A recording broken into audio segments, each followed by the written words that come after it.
No Advocacy de hoje nós vamos falar sobre o que são as startups, a legislação e os desafios de empreender no setor. O programa começa agora e eu conto com a sua participação.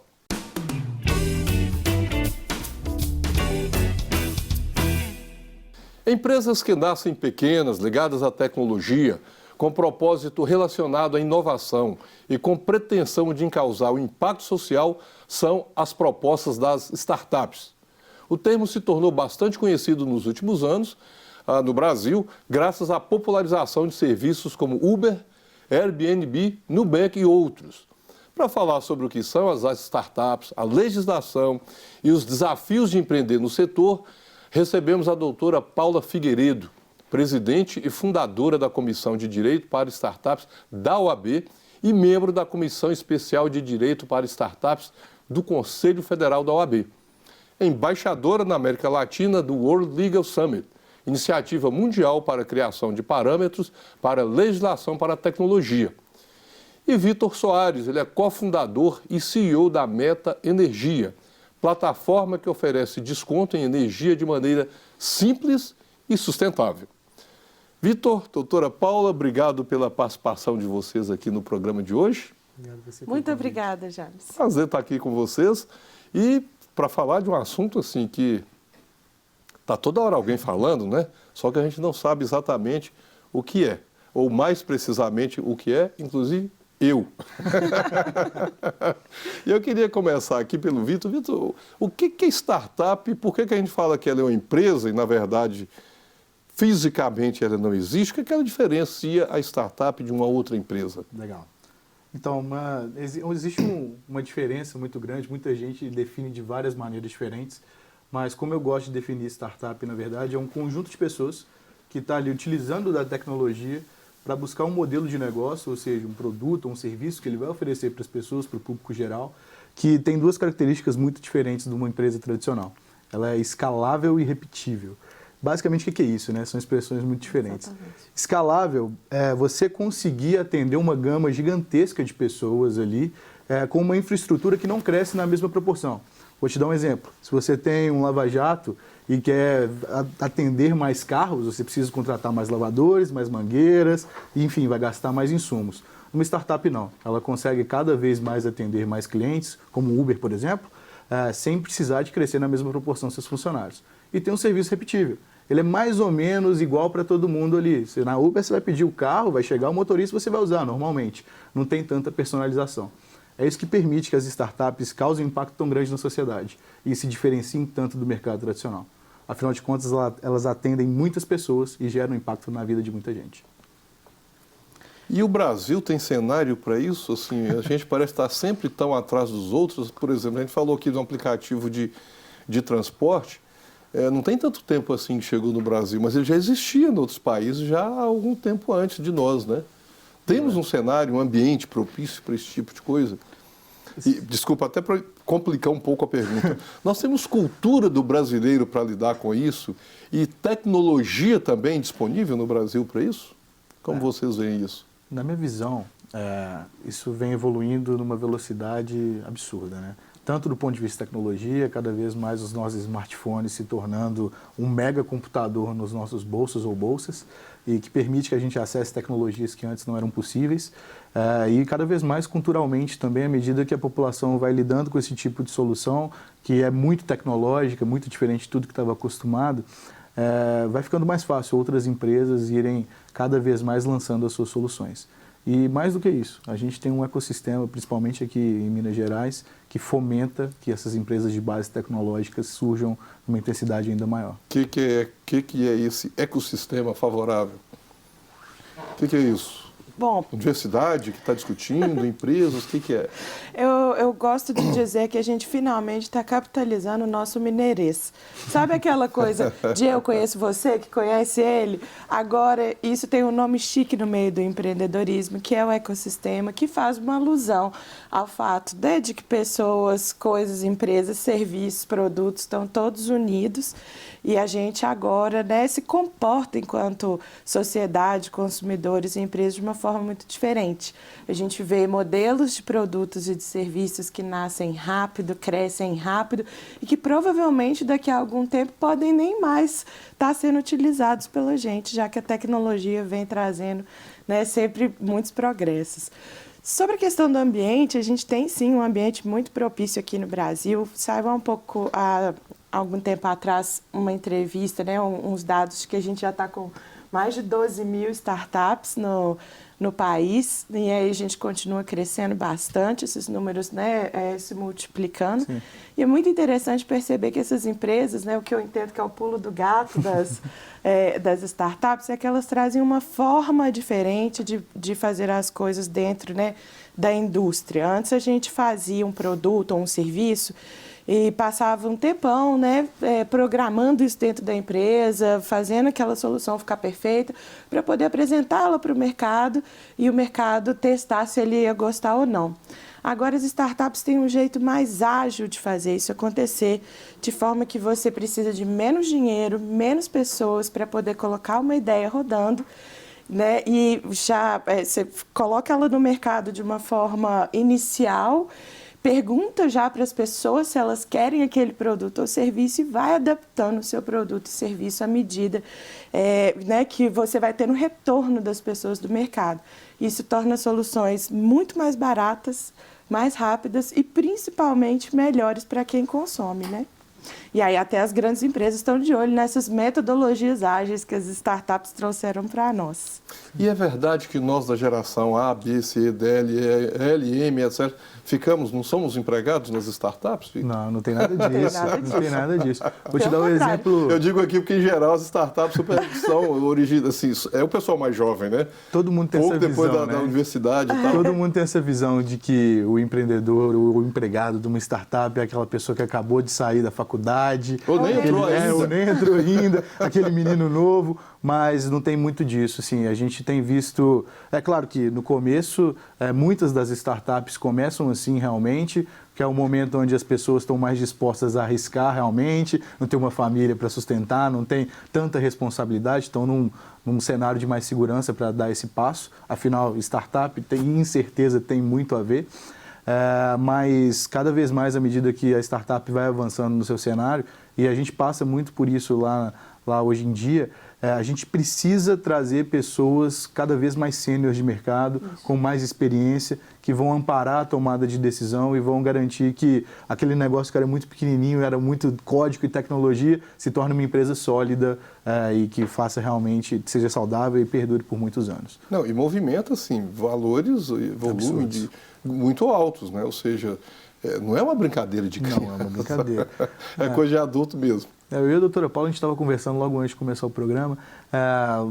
Ontem mesmo, se eu não me engano, uma das startups brasileiras aqui, que já estava bastante grande, foi reconhecida com um valor de mercado de mais de $1 bilhão. É mesmo? Depois de uma brasileira? rodada de investimento. Olha só. E já é, se eu não me engano, a 8ª no Brasil com esse valor de mercado. Então, assim, a gente vê que pode parecer uma brincadeira, um joguinho, uma coisa muito longe, mas tem muito negócio e muito dinheiro sendo movimentado. Com certeza. Eu acho que causa um pouquinho de impacto também. Eu quero falar das legislações especificamente, mas uma pergunta mesmo assim colocada, porque fala de startup. Nós temos que acompanhar de alguma forma a tecnologia, porque nós trabalhamos. A advocacia não tem como correr, né, doutora? Não. A inteligência artificial está para nos deixar para trás se a gente não acompanhar. Mas para quem não lida com tecnologia, o cidadão comum pensa assim, tá, a startup... Onde que eu vou? Qual que é o endereço que eu vou lá falar com o Vitor? Onde que é a sua sede? Quer dizer, a legislação até diz que você tem que ter uma sede, um CNPJ, um endereço, tá, mas não é lá que se resolve nada, né? Exatamente. Eu não bato ali na porta do gerente do aplicativo de transporte, eu não vou lá reclamar com ele pessoalmente, né? De fato. Como que se dá isso? Vocês trabalham, reúnem, é virtual, tem um local? Então, a gente procura utilizar a tecnologia justamente para o atendimento de uma maneira para atender até melhor, na verdade. Quando você tem um atendimento físico, na verdade você se limita, né? Pensando numa escala grande de pessoas, por exemplo, lá hoje a gente tem mais de 6 mil clientes, fica basicamente inviável se cada um dos meus clientes bater na minha porta e pedir um atendimento, visto o tamanho da equipe. Então a gente usa da tecnologia para resolver de uma maneira mais rápida e mais eficiente, até muitas vezes. Agora, e a legislação? Nós temos uma legislação própria para isso? Ou o ordenamento jurídico que a gente tem já comporta essa natureza de iniciativa? A gente consegue, claro, resolver as questões que a gente precisa para compor os interesses das empresas e das pessoas através dos princípios que a gente tem em direito, mas a gente tem sim algumas evoluções da nossa legislação que vale a pena citar. Por exemplo, o município de Belo Horizonte tem o PROEMP, que é uma questão de tributação privilegiada para as empresas de base tecnológica que venham a ser criadas ou que queiram fazer uma filial aqui em Belo Horizonte. Temos outros municípios mineiros com legislações específicas também, como nosso vizinho aqui, Contagem. Temos iniciativa da Assembleia Legislativa de Minas para poder fazer um marco para apoio às startups, que está em tramitação ainda. Já temos o nosso decreto de apoio à ciência, tecnologia e inovação aqui em Minas, à luz da legislação federal, que promove uma interação muito interessante entre o governo, os entes privados e a academia, para a gente, de fato, trazer inovação para os nossos negócios, torná-los produtivos, né?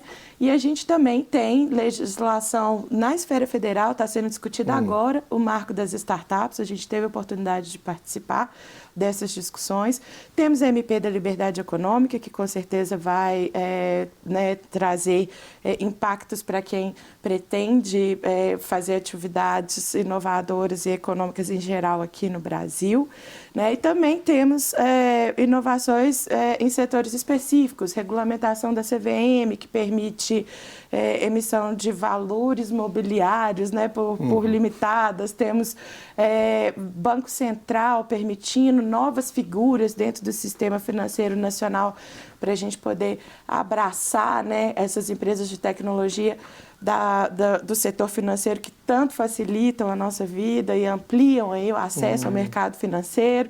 Nós temos bastante coisa que já aconteceu e muitas por vir ainda. Ou seja, nós temos já muita regra no setor, igual tem para qualquer outro, né? Temos, esperando.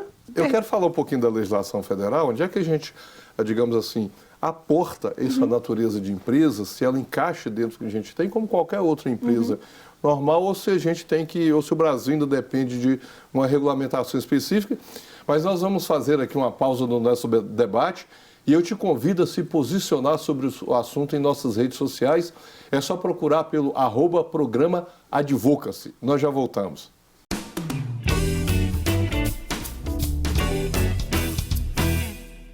E já estamos de volta, hoje falando sobre o que são as startups, a legislação e os desafios de empreender nesse setor.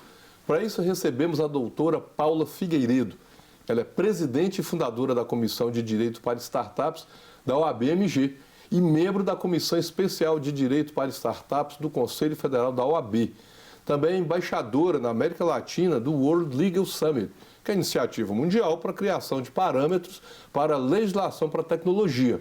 Também o Vitor Soares, que é cofundador e CEO da Meta Energia, plataforma que oferece desconto em energia de maneira simples e sustentável. Se você tem dúvidas sobre essa questão ou sugestões de tema, envie sua mensagem para o nosso WhatsApp, que é o 31 98959 7615.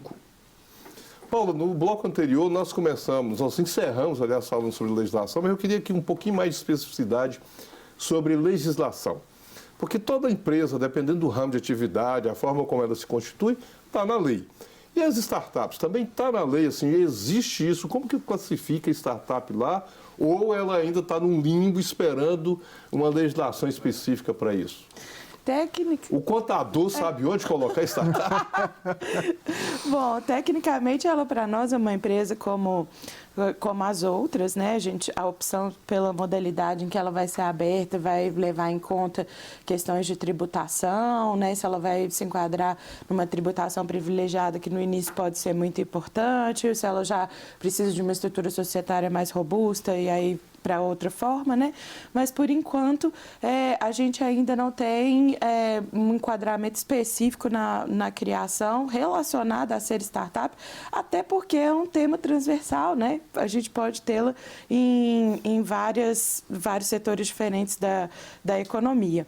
A gente entende que isso vai acontecer, já existe movimento de criação de legislação com o marco das startups e já existem algumas menções em legislação sobre a definição de startup. A dificuldade é sempre que a gente restringe quando a gente define, mas é importante também a gente definir para que regimes específicos e benefícios específicos sejam aplicáveis a essas empresas tão importantes, né? Assim como a gente tem, por exemplo, para micro e pequenas empresas, né? Enfim.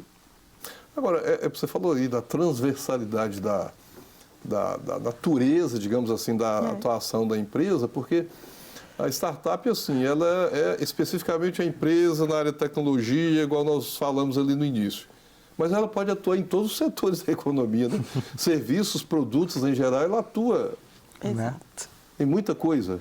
Exatamente, a gente costuma... Ou seja, tudo que a gente aprendeu em geral, direito empresarial, a gente tem que mudar um pouco agora para estudar bastante coisa. Não vou dizer tudo, né? Nós temos que mudar um pouco, né? A gente costuma dividi-las em setores, né? Por exemplo, as de saúde, a gente chama de health tech. Nós, no direito, chama law ou legal tech, né? As do setor financeiro, fintech, né? Energia... na verdade, eu estou em Energy Tech ou em Infratech, aí ainda é muito pequeno o setor de energia para startups, mas tem seguro, InsurTech, enfim, tem uma série de possibilidades. Exatamente.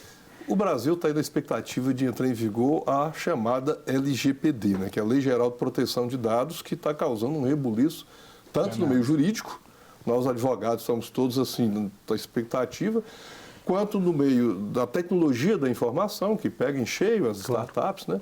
O governo em geral, as empresas, está todo mundo nessa expectativa e, assim, quanto mais a gente estudar a lei, ela requer tantos cuidados que o governo é 1 ano e meio para que ela entre em vigor. Ou seja, já tem algum tempo de sancionado e só entra em vigor em agosto de 2020. Então, é um tempo relativamente elástico para que as empresas se adequem a essa lei e ela vai mexer com tudo, porque a tecnologia está mexendo com tudo. Isso. Como é que as startups relacionam com a Lei Geral de Proteção de Dados em geral? O que aconteceu foi o seguinte, quando a gente falou no primeiro bloco, a startup ela sempre busca aprimorar o modelo de negócio o mais rápido possível e então ela atua com os dados principalmente em 2 vertentes. Uma, tentando coletar o máximo de informação possível dentro daquele produto que você está oferecendo, um aplicativo, para mapear o uso, por exemplo, e melhorar o produto que você está entregando para o seu cliente.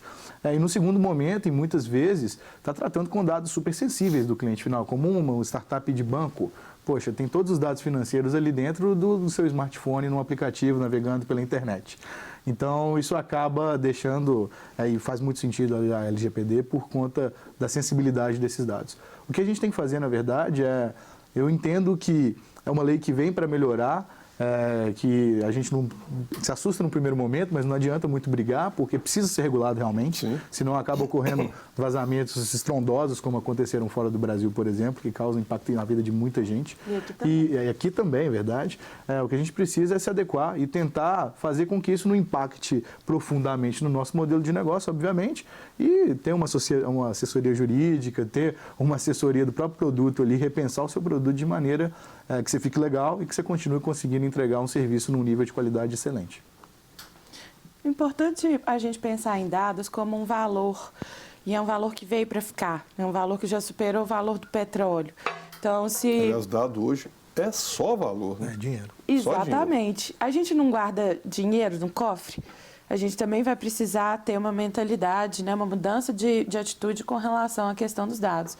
É um movimento internacional que a gente também está fazendo parte, vai ser mais e mais presente, de forma que as pessoas possam voltar a ser titulares dos próprios dados, né, elas que são titulares desse valor, né, e também para que a gente possa, dentro das empresas, conduzir a colheita, tratamento, descarte dos dados de forma correta, e não só dentro das empresas, né, relembrando, gente, dado pessoal, que é o que a lei protege, é todo aquele dado que pode identificar ou identifica uma pessoa. Então, todo mundo que colhe esses dados e usa esses dados, seja pessoa física, empresa, governo, vai precisar prestar atenção nisso. E não só para a gente, né, cuidar para não ter problemas dentro da empresa, vazamentos, mas também lembrando, né, se é um valor, a gente precisa proteger, você precisa mostrar isso para o seu cliente, que você o protege, e você precisa manter a sua empresa no ar, o seu produto ou serviço sendo entregue. A gente também se preocupa, por exemplo, se a gente tem um problema com o servidor e corta os servidores que todas as empresas hospedam seus produtos ou serviços lá, vai ter impacto enorme na população que tem direito a ter acesso àqueles serviços e produtos, né? Não, e o curioso da questão, acho que da startup ela é mais, talvez, sensível a isso, porque ela mexe só com dados. Exatamente. Ela não tem um produto na prateleira, ela não tem um estoque lá, o estoque dela, como disse a Paula, é dado, e dado pessoal, né? Sim. E às vezes a população não atenta, né, Vitor, assim, você vai na farmácia, você dá o seu CPF, você responde, você não pergunta para quê, você não se recusa no supermercado, você dá o seu CPF. Naquele momento, se cria ali um banco de dados em torno do seu CPF, pelo produto que você consome, pela frequência que você vai naquela farmácia, e assim, isso virou um dado muito importante. E startup basicamente vive disso, né? Porque quando eu faço um cadastro numa startup qualquer, para algum tipo de produto, você tem tudo meu. Todos os meus hábitos, basicamente, até a minha estrutura. O que eu estava falando aqui do congresso lá da LGPD, é porque no momento que falaram assim, já te escanearam a sua estrutura emocional. Não é só o hábito de consumo e de deslocamento. Cada um já tem uma estrutura. Enfim, a startup tem tudo isso. Ou muito disso, né? Eu acho que quando a gente para pensar assim, nossa, todos os meus dados estão expostos, dá uma assustada, né? Acho que todo mundo fica um pouco receoso de, poxa, o que essas pessoas vão fazer com essas informações minhas? Há poucos anos atrás, você conversar com os nossos avós, poxa, me dá seu CPF, é para quê? O que você vai fazer com isso? Hoje em dia virou uma coisa mais banal que você dá até na farmácia. Eu acho que o importante aí, e a palavra de ordem, que a lei vem para favorecer a questão de transparência. Exato. O que essa startup vai fazer, não só uma startup, essa PJ qualquer ou essa PF qualquer, vai fazer com essa informação que ela está coletando. Para que você precisa do meu CPF no caixa da farmácia? E se ficar mais claro, dá uma segurança para quem está fornecendo o dado e, mais do que segurança, lastro para verificar se realmente o uso é aquele. Então, fica tudo mais tranquilo e as relações bem mais fáceis e menos assustadoras. Menos assustadoras, porque realmente assusta um pouco, né? Às vezes você vai comprar alguma coisa, tem que deixar tanto dado pela internet, eu desisto. Não quero que ele tenha meus dados, já tem para todo lado. Por exemplo, aplicativo de transporte mesmo, não quero isso mais, né? Agora, e essas reformas todas que nós tivemos no Brasil, ou estamos discutindo, por exemplo, reforma trabalhista, teve algum impacto disso nas startups? Bom, as empresas... Perdão, só para complementar. E se também, assim, essa questão da economia, a economia, assim, o emprego cada vez mais desaparece, a carteira assinada também. Isso também é um ambiente, assim, que favorece a criação de startups, etc.? A gente está num momento que a gente assiste nossas relações tradicionais mudarem muito, né? Então, realmente, as startups, elas propõem formas novas de cooperação entre as pessoas. Muitas vezes a gente tem, inclusive, uma junção de figuras que normalmente seriam separadas. Por exemplo, aquela pessoa está prestando um trabalho para a startup e, de repente, ela tem possibilidade de ter uma participação na empresa. Então, ela é, né, uma colaboradora e uma futura sócia ou uma atual sócia, né? A gente também tem figuras que se confundem, né? Do investidor, do sócio. Então, a gente acaba tendo uma fusão de várias situações que, tradicionalmente, para nós, elas seriam separadas. A startup vem, sim, propor novos modelos de contratação entre as pessoas, entre os clientes, entre os fornecedores, que a gente, no direito, precisa, mais do que tudo, nessas situações, auxiliar para que elas possam acontecer. Sim, a gente vê as startups como uma grande força motriz para essas alterações, que tem permitido, né, que as pessoas se conectem e trabalhem de formas que a gente ainda não tinha até hoje. Isso é extremamente positivo para nós. E sim, elas vão ser afetadas pelas alterações que a gente fizer na nossa legislação trabalhista, porque, por exemplo, a gente sabe que hoje, para uma empresa tradicional iniciante, é muito pesado obrigado a arcar com uma série de questões, né, de encargos trabalhistas, encargos de outras naturezas tributárias também, né? E a gente, de repente, consegue ter uma inteligência melhor e um partilhamento melhor de receitas. Então, deixa eu fazer uma pergunta rápida, a senhora vai me responder sim ou não. Tá. Nós, advogados, vamos virar todos Liga ou Lotec? Acredito que sim. Acredito que sim. Bom, nós vamos continuar aqui com esse bate-papo com o Vitor e a Paula e nós vamos para um rápido intervalo, mas antes, se você quiser participar do Advocacy, mande um e-mail para advocas@redesuper.com.br. Nós já voltamos.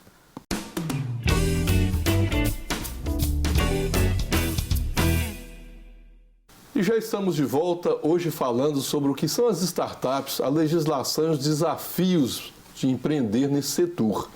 Para isso recebemos a doutora Paula Figueiredo, ela é presidente e fundadora da Comissão de Direito para Startups da OAB-MG e também membro da Comissão Especial para Direito para Startups do Conselho Federal da Ordem dos Advogados do Brasil.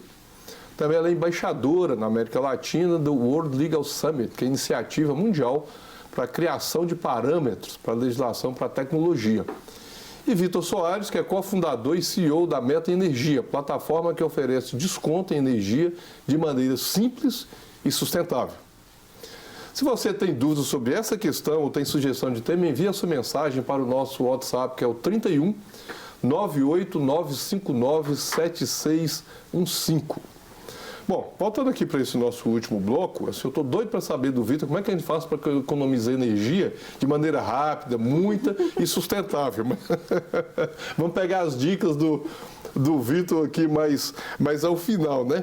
Mas assim, voltando a falar desse assunto, qual que é a importância da assessoria jurídica para esse setor, né? Porque é tão novo, até para nós também advogados, né, Paula? Qual a importância da assessoria jurídica num setor como esse? Uhum. Eu diria que é vital. Com a assessoria jurídica, a gente vai materializar, permitir que essas empresas nasçam, cresçam, né, e se sustentem. Dar um exemplo, se a gente tem um coração impresso, que hoje a gente já tem tecnologia para poder fazer, como é que você faz para poder vender esse coração? Se a nossa legislação ou os nossos tribunais conhecem e entendem os órgãos, né, humanos, provenientes de humanos não passíveis de venda. Mas é você, advogado, somos nós, os colegas, que vamos colocar esse negócio para poder rodar. Você vai comparar isso com um stent, ou com um medicamento, com uma válvula que se coloca no coração, você precisa colocar esse negócio para rodar. A gente tem casos que esbarram em legislações locais, não só aqui, mas em outros lugares do mundo. Um grande caso são os aplicativos de transporte, que em teoria não poderiam ser explorados, mas que trazem um benefício muito importante para a população, né? São algo que a gente quer e que a gente já não vive sem. São os advogados, a assessoria jurídica que vão ajudar o empreendedor a fazer uma mensuração de riscos, né? Trilhar uma rota e seguir com aquela rota até que a gente tenha, né, clareza legislativa para uma série de coisas, né?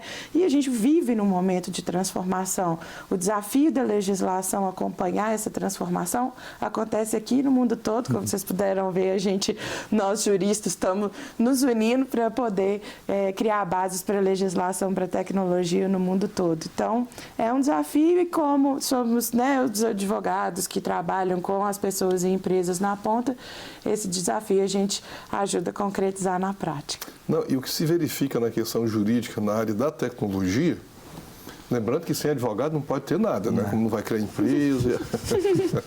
Mas voltando à questão aqui da tecnologia, assim, a legislação, ela é transnacional, né? No momento que se falava em direito público, direito privado, direito internacional público, direito internacional privado, aparece ali uma LGPD no Brasil e um ato normativo lá na Europa que, assim, ele só aplica na Europa, mas não é, porque se a sua empresa quiser atuar lá, vai ter que atender lá sem discutir nenhum tratado de direito internacional. Exatamente. Perfeito. E às vezes, mesmo atuando aqui no Brasil, vai ter que seguir aquela legislação de lá, porque você tem cliente de lá, você tem negócio lá, enfim.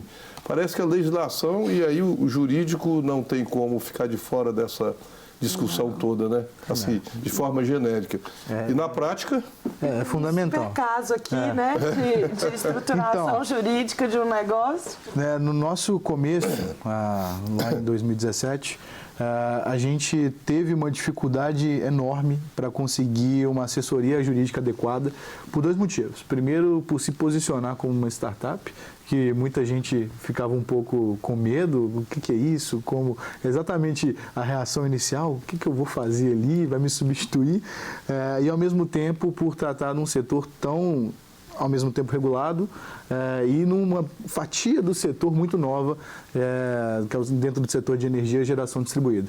Ela existe ali, regulada desde 2015, então pouquíssima gente era especialista de fato do ponto de vista jurídico no assunto. Então a gente fez N reuniões com vários escritórios de advocacia no começo para tentar trazer esse subsídio, e para você ter ideia, muitas vezes o pessoal não conseguia passar nenhum orçamento para a gente de quanto custaria aquele serviço, porque não conseguia entender a complexidade da coisa no final.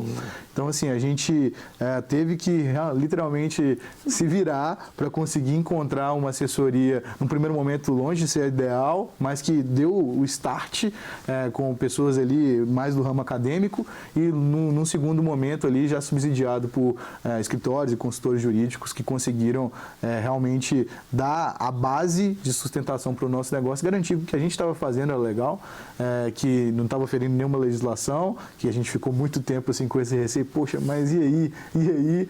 Então, assim, a gente entende que foi primordial para que a gente conseguisse construir um modelo de negócio que realmente se tornasse, como eu falei no começo, escalável, que eu pudesse atender o grande público e que me permitisse ser uma empresa legal. Afinal de contas, poxa, está andando na ilegalidade, como é que você vai fazer propaganda, fazer marketing, garantir para o seu cliente que ele está comprando um serviço bacana? Que também tem segurança Exatamente. jurídica no produto ou no serviço. Exatamente. Então, assim, a gente entende hoje que se não fosse uma assessoria jurídica adequada, e por isso é tão importante as comissões voltadas para a tecnologia, para startups e a formação de profissionais com esse olhar, com essa visão para essas empresas nascentes, sem medo e com a intenção de ajudar a criar, para fazer o ecossistema, a sociedade de startups e o nível de tecnologia no Brasil avançar cada vez mais. Também porque o assunto ele ainda é pauta de formação do conhecimento. Está em construção, né, Paulo?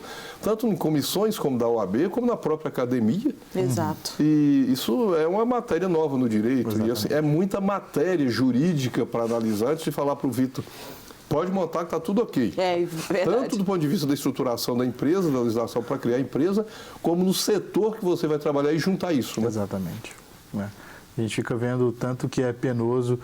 Muitos outros colegas de outras startups muitas vezes ficam ali na ansiedade para as coisas com o advogado sair tão rápido e tal. E o advogado muitas vezes tem que voltar lá para fazer o dever de casa, estudar e correr atrás da legislação para juntar o banco com a estruturação empresarial e a coisa toda numa velocidade talvez um pouco menor, mas para dar solidez, né? Exatamente. E qual que é, assim, você que está aí nesse mercado, que desafio que você vê hoje para empreender? Poxa, são vários, mercado, né? Assim, basicamente eu acho que você conseguir constituir uma equipe capacitada, principalmente quando se trata de tecnologia, é extremamente complicado. Profissionais, principalmente da área ali de desenvolvimento, são extremamente concorridos no mercado, são caros, extremamente bem remunerados, mas eles fazem as coisas acontecerem, são um pilar extremamente importante. E além disso... Tá, mas qual profissional? Desculpa, de desenvolvimento. De tecnologia, o cara que é o criador do negócio, o gestor... Assim, de modo geral, mão de obra desqualificada é sempre difícil. Mas, principalmente na área de tecnologia, a gente vê iniciativas acontecendo cada vez mais para formar bons profissionais. Os caras ali, programadores mesmos, gerentes de produto, designers com grande qualidade, que vão dar esse pontapé inicial no produto ali e, melhor do que o pontapé inicial, aprimorar ele com o passar do tempo. E no segundo momento também, a gente tem uma grande dificuldade ali, que acaba esbarrando na parte jurídica, não tem jeito, por se tratar de uma empresa que tem uma certa dificuldade para conseguir gerar uma receita relevante e grande no primeiro momento, que muitas vezes passa muito tempo quebrando a cabeça e testando um produto para entregar o valor que o cliente realmente quer com aquela solução que está se propondo, a parte legal, tributária, o entendimento do Estado muitas vezes sobre o que você está fazendo, dos outros players do setor, acaba retraindo um pouco. A gente tem que lutar com esse leão aí todos os dias. Tem um desafio também constante dos empreendedores que a gente atende, é a questão do financiamento, né?